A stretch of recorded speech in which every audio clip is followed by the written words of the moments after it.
les bendiga. Vamos a considerar la palabra del Señor tal y como la encontramos en el Evangelio según San Mateo, capítulo 4, desde el versículo 12 hasta el 22. Nos dice la palabra: Cuando Jesús oyó que Juan estaba preso, volvió a Galilea.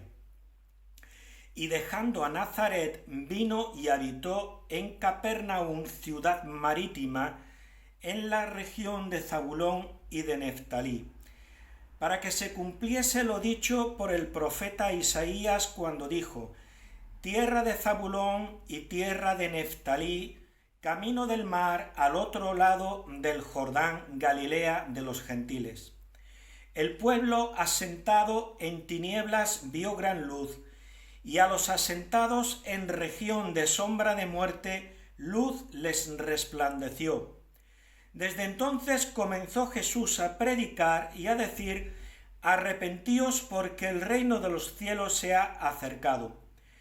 Andando Jesús junto al mar de Galilea, vio a dos hermanos, Simón, llamado Pedro, y Andrés, su hermano, que echaban la red en el mar porque eran pescadores.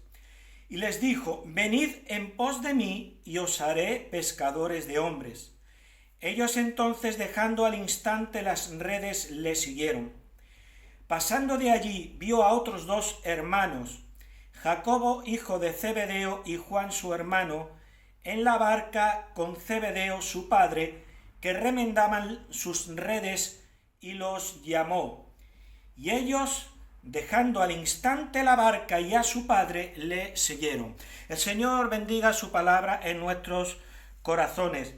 Nos dice, hermanos queridos, en el primer versículo, el versículo 12, que vamos a considerar en esta tarde: cuando Jesús oyó que Juan estaba preso, volvió a Galilea. Hermanos queridos, Cristo inicia su ministerio tras un ayuno de 40 días.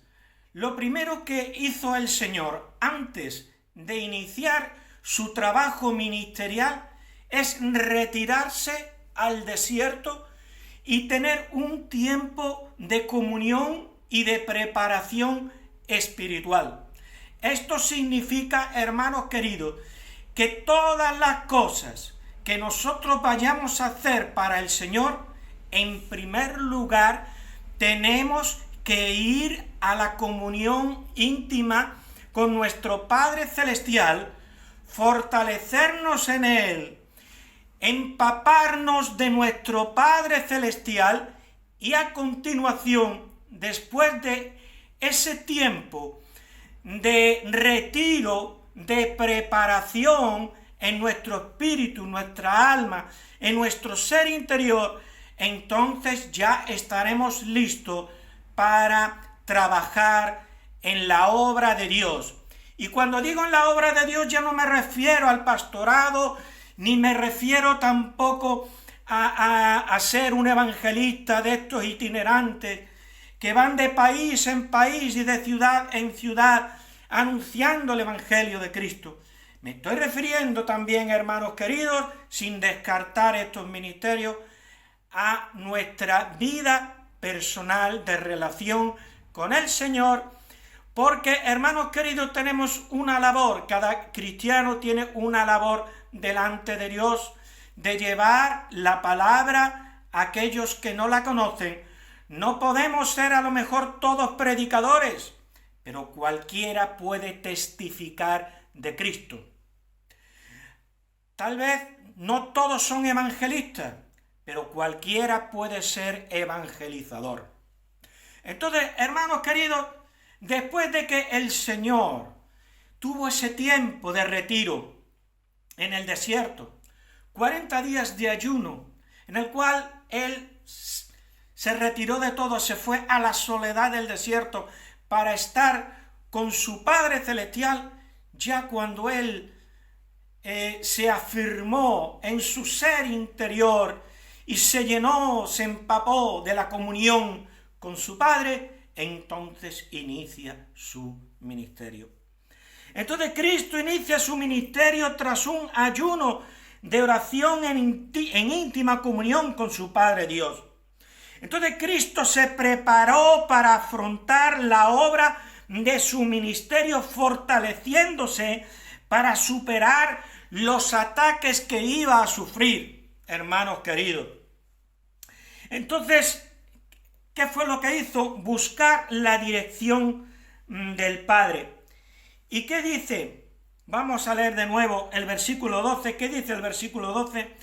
Cuando Jesús oyó que Juan estaba preso, volvió a Galilea. ¿Y por qué no se quedó en Judea? ¿Por qué, hermanos? Pues para no exponerse inútilmente y no correr la suerte de Juan el Bautista.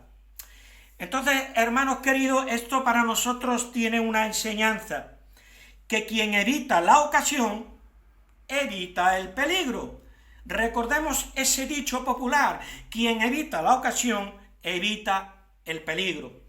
Entonces, hermanos, no era necesario una demostración del poder milagroso de Dios aplastando a aquellos que se le iban a oponer, aquellos que iban a ir a por él para arrestarlo y ponerlo en la cárcel como habían hecho con Juan el Bautista. No era necesario. Entonces él, ¿qué es lo que hizo? Pues se fue a Galilea evitando la ocasión, porque el que evita la ocasión evita el peligro. El Señor nos dijo, en una ocasión el Señor nos dijo: he aquí yo os envío como a ovejas en medio de lobos. Sed pues prudentes como serpientes y sencillos como palomas. Mateo 10:16. Hermanos queridos, tenemos que ver el propósito de Dios para con nuestras vidas y no exponernos inútilmente a los ataques del diablo. Seamos, hermanos, prudentes, como serpientes, seamos prudentes. Hermanos queridos, algunas veces el Espíritu Santo hablará a tu corazón y te dirá: mira, no hables la palabra de Dios a esa persona. No pierdas tu tiempo hablándole a esa persona. A veces pasa eso. El Señor Jesús nos dijo: no deis lo santo a los perros, ni echéis vuestras perlas delante de los cerdos, no sea que las pisoteen y se vuelvan y os despedacen. Mateo 7:6. Entonces, a veces, hermanos queridos, tenemos que ser prudentes. Sentimos la voz de Dios en nuestro corazón. Y cuando el Señor te diga: mira, no le hables a esa persona, no le hables. No le hables, hermanos queridos. Cuando el Señor se vio enfrentado al peligro de ser arrestado y puesto en la cárcel y que le cortaran la cabeza, como pasó con Juan el Bautista, entonces el Señor, ¿qué es lo que hizo? Se fue a Galilea. ¿Por qué? Porque no era esa la forma en la cual él iba a morir. Dios tenía sus planes. Y de momento no era ese, el momento en el cual él iba a ser arrestado. Fue arrestado en Getsemaní, en el huerto de Getsemaní, ¿verdad? Entonces, hermanos queridos, dejémonos llevar por la dirección del Señor. Entonces, hermanos queridos, leamos el versículo 13, que dice: y dejando a Nazaret, vino y habitó en Capernaum, ciudad marítima, en la región de Zabulón y de Neftalí. Y dejando Nazaret. ¿Por qué? ¿Por qué dejó Nazaret? Porque fue rechazado en la sinagoga de Nazaret. Entonces el Señor mismo dijo: nadie es profeta en su tierra. Y dice la Escritura: y vino y habitó en Capernaum, ciudad marítima. Entonces el Señor no insistió. En el caso de Nazaret no insistió. Merecía esta ciudad de Nazaret, donde él se crió, merecía una oportunidad. pero sin embargo él sabía que iba a ser rechazado. Lo conocían allí y decían, bueno, mira, este es el hijo del carpintero, y ahora no sé, como que se le ha dado por ahí por hacerse rabino y que hace milagros y no sé cuántas cosas, pero sí es el hijo del carpintero. Entonces fue rechazado, porque nadie es profeta en su propia tierra, dijo el Señor. Entonces él no insistió, él se fue a Capernaum y vino y habitó en Capernaum, ciudad marítima. Entonces no insistió, buscó ¿qué? Otras almas dispuestas a escuchar, porque Nazaret merecía una oportunidad la cual despreció. Nazaret tuvo una oportunidad, pero sin embargo la despreció. Y aquella era una ciudad marítima, pero no del mar Mediterráneo, sino del mar de Galilea, es decir, del mar interior o lago de Galilea. Bien, hermanos, dice en la región de Zabulón y de Neftalí. Es decir, aquella región de Galilea correspondía a unas tierras que habían sido adjudicadas a la tribu de Zabulón y de Neftalí, porque le habían tocado a esas tribus, esa zona, esas tierras de lo que después sería llamado Galilea. ¿Y por qué se dirigió el Señor a esa zona? Pues hermanos, ¿qué nos dice los versículos del 14 al 16? Para que se cumpliese lo dicho por el profeta Isaías, cuando dijo: tierra de Zabulón y tierra de Neftalí, camino del mar, al otro lado del Jordán, Galilea de los gentiles. El pueblo asentado en tinieblas vio gran luz, y a los asentados en región de sombra de muerte, luz les resplandeció. Entonces era una región muy influenciada por la cultura griega, de tal manera que algunos de los apóstoles del Señor Jesús pues tenían nombres griegos, no eran nombres hebreos, sino algunos de ellos, concretamente 4, tenían nombres griegos, como eran Andrés, Bartolomé, Felipe. Entonces eran nombres griegos, hermanos. ¿Por qué? Porque Galilea era una región muy influenciada por la cultura helenística, es decir, por la cultura griega. Entonces, eso para los judíos de más al sur, de la parte de Judea, pues para ellos eso era algo impuro, era algo como una especie como de traición a la cultura nacional, al ser cultural hebreo, judío. Entonces menospreciaban esta tierra, por eso, por la influencia tan grande que tenía la cultura griega dentro de Galilea. Hasta tal punto que algunos de los galileos ponían a sus hijos nombres griegos. Entonces, hermanos queridos, era una región que los de la parte de Judea la despreciaban, porque además era una tierra degradada espiritual y moralmente. Sin embargo, hermanos queridos, me llama la atención una cosa, que de los 12 apóstoles que el Señor escogió, 11 eran galileos y uno era de la parte de Judea. Hermanos, uno era de la parte de Judea, ¿y sabéis cuál era? Judas Iscariote.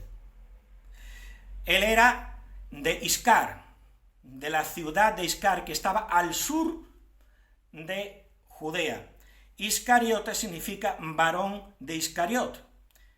Judas Iscariote. Iscariote era el gentilicio, igual que decimos, por ejemplo, Alberto el madrileño, pues Judas Iscariote. Judas, hombre o varón de Iscariot. ese era el gentilicio. E Iscariot era un pueblo o ciudad del sur de Judea.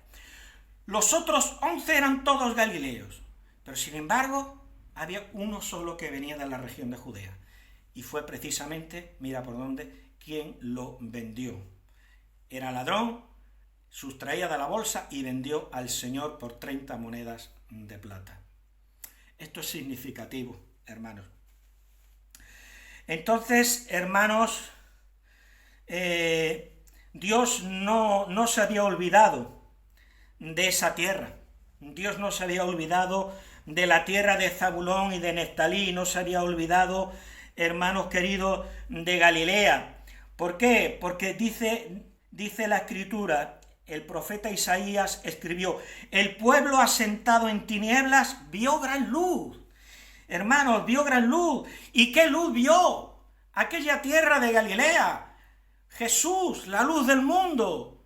Hermanos, el Señor dijo: yo soy la luz del mundo, Juan 8:12.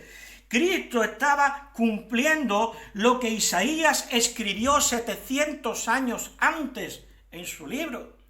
Hermanos queridos, entonces, hermanos, por eso dice, y a los asentados en región de sombra de muerte, luz les resplandeció la luz de Cristo.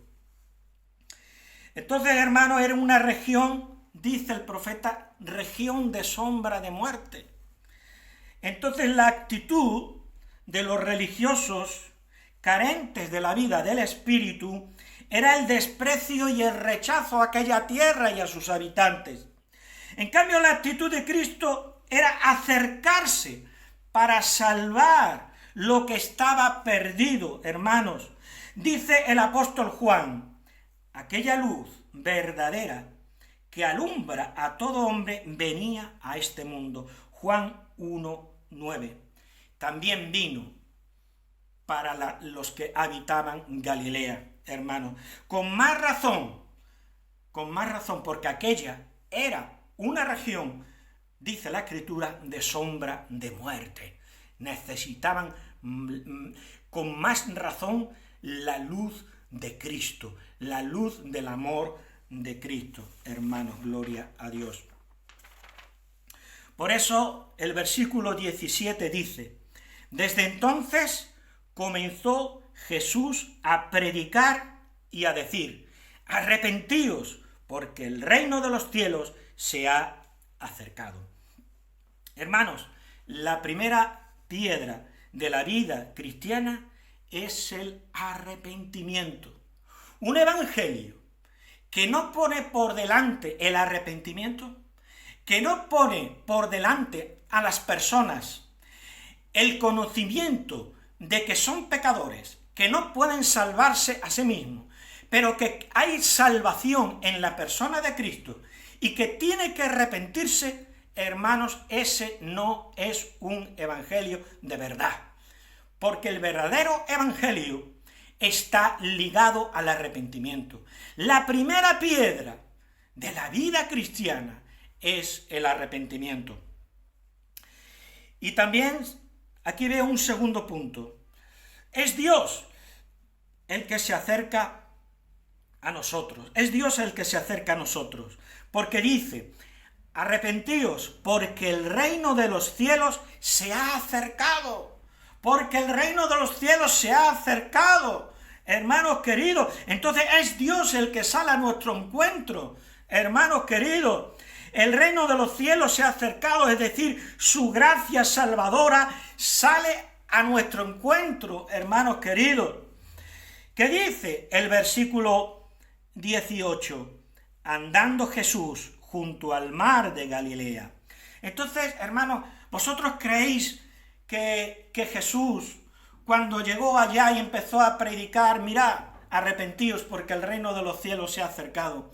¿Vosotros creéis, hermanos, que cuando él estaba paseando junto al mar de Galilea por la orilla, era simplemente porque el Señor quería relajarse y estar mirando el reflejo del sol sobre las aguas para sosegarse, etc. No, no era una casualidad ni muchísimo menos, sino que el Señor pasaba por ahí y no era casualidad que hayamos oído nosotros el Evangelio.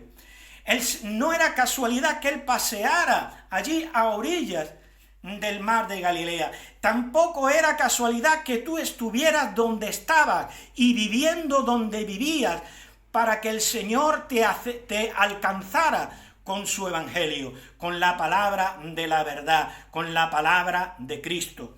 Hermanos, no casualidad que hayamos oído el Evangelio en un país y en un pueblo determinado. Unos lo hemos oído en Mérida, otros en la Puebla de Sancho Pérez, otros en Sevilla, en cualquier lugar, pero no es casualidad. El Señor pasaba por tu vida.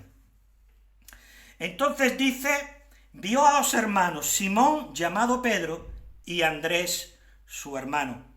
El Señor nos conoce detalladamente, hermanos queridos, por nombre. No pasamos desapercibidos para el Señor. El Señor nos conoce por nuestro nombre. El Señor conocía a Simón Pedro y conocía a Andrés y los llamó. Y también te ha llamado a ti porque te conoce personalmente, íntimamente, sabe lo que hay en tu corazón, te conoce por tu nombre, hermanos. Y nos dice la palabra que echaban la red en el mar porque eran pescadores. Hermanos queridos, prestemos atención a este versículo, recordémoslo para más adelante. Versículo 19, y les dijo, venid en pos de mí y os haré pescadores de hombres. Hermanos, aquellos hombres fueron transformados. Cuando tuvieron el encuentro con Cristo, cuando obedecieron el llamado del Señor, fueron transformados. Hermanos, todo el que verdaderamente sigue a Cristo experimenta un cambio. Cristo transforma a quien lo sigue. Nadie sigue igual que antes, hermanos queridos. Entonces, dice el versículo 20, ellos entonces, dejando al instante las redes, le siguieron. Es decir, para seguir a Cristo hay que tomar una decisión contundente, una decisión firme. Hermanos, no puede ser una decisión vacilante. Dios no quiere tibios, Dios quiere personas decididas que tomen una decisión firme por Él. Entonces, hermanos queridos, hubo sin embargo alguien que le dijo al Señor que lo quería seguir, pero Cristo, en su divinidad, conociendo lo que había realmente en su corazón, le contestó de la siguiente manera. Y Jesús le dijo, ninguno que poniendo su mano en el arado mira hacia atrás es apto para el reino de Dios. Entonces, hermanos queridos, no podemos mirar atrás. Tenemos que tomar una decisión firme, decidida, sin vacilaciones, para con el Señor, para seguir al Señor. Si alguien está arando y mira hacia atrás, ¿qué es lo que pasa? Pues que el surco saldrá así, como una S. Para que el surco salga recto, tiene que mirar hacia adelante.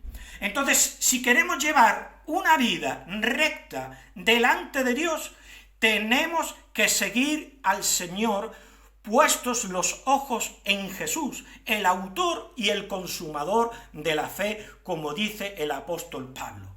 Tenemos que poner nuestra mirada hacia adelante, hacia el Señor, y no mirar atrás. Porque si miramos atrás, nuestra vida espiritual será así, haciendo eses. Pero el Señor quiere una vida recta.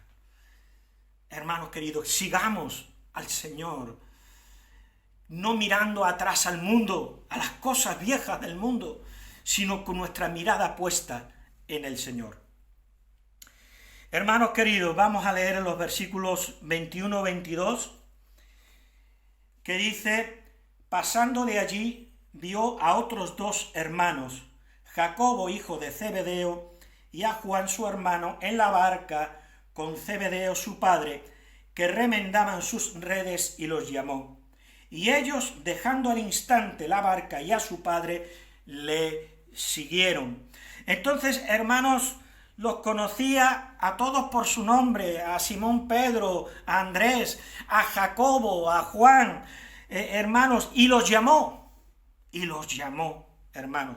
¿Por qué? Porque sabía lo que había en sus corazones. Por eso fue que los llamó. No llamó a otros. También había por allí otras personas, seguro. Pero sin embargo llamó a estos. ¿Por qué? Porque él conocía lo que había en el corazón de estos cuatro. Y ellos, dice la palabra, dejando al instante la barca y a su padre, le siguieron, hermanos. Muchos oyeron a Cristo. En los tiempos que él anduvo en esta tierra, allá en la tierra de Israel, hermanos, muchos oyeron a Cristo, pero resistieron su atractivo maravilloso. Yo creo que el Señor Jesús tenía un poder especial en su palabra. Cuando él llamaba, Simón, Andrés, seguidme, había un poder especial en la palabra del Señor. Jacobo, Juan, seguidme, había un poder especial en la palabra. Sin embargo, otros oyeron las palabras del Señor, pero resistieron en sus corazones, hermanos queridos. Hermanos queridos, Simón, Andrés, Jacobo, Juan tomaron una decisión contundente y firme, sin vacilaciones. Hermanos queridos, yo creo que el padre de Jacobo y de Juan, hermanos queridos, no dice la Escritura que dijera nada. No dice la Escritura, pero vosotros ¿dónde vais? Que estamos aquí remendando las redes, pero ¿dónde vais? Detrás de ese hombre. No, yo creo que cuando Zebedeo oyó a Jesús que llamaba a sus dos hijos, yo creo que se quedó pasmado, se quedó boquiabierto, hermanos queridos, y pensó tal vez, después de reponerse un poco del pasmo, diría, bueno, ya Dios proveerá a alguien que me ayude. Estos hijos míos van detrás de este rabí, que nada malo les enseñará. Pero yo creo que él se quedó como boquiabierto, pasmado, hermanos queridos. Entonces, tanto Simón como Andrés, cuando los llamó el Señor, hermanos, echaban las redes en el mar. ¿Qué leímos en el versículo 18? Les dije de que tuviéramos en cuenta este versículo, que dice: andando Jesús junto al mar de Galilea, vio a dos hermanos, Simón llamado Pedro y Andrés su hermano, que echaban la red en el mar porque eran pescadores. Entonces, hermanos queridos, tanto Simón como Andrés, cuando los llamó el Señor, echaban la red en el mar. Y tanto Jacobo como Juan estaban remendando las redes, hermanos. ¿Y esto qué quiere decir? ¿Qué puede decirnos a nuestras vidas, hermanos queridos? Pues que el Señor no llama a vagos. El Señor no llama a vagos, llama a personas que están trabajando, hermanos queridos. Dios llama a personas trabajadoras, hermanos. Entonces todos los falsos ministros que han surgido dentro de las iglesias son vagos que quieren vivir a costa del pueblo, son lobos rapaces que están trasquilando la lana de las ovejas. Eso es lo que están haciendo.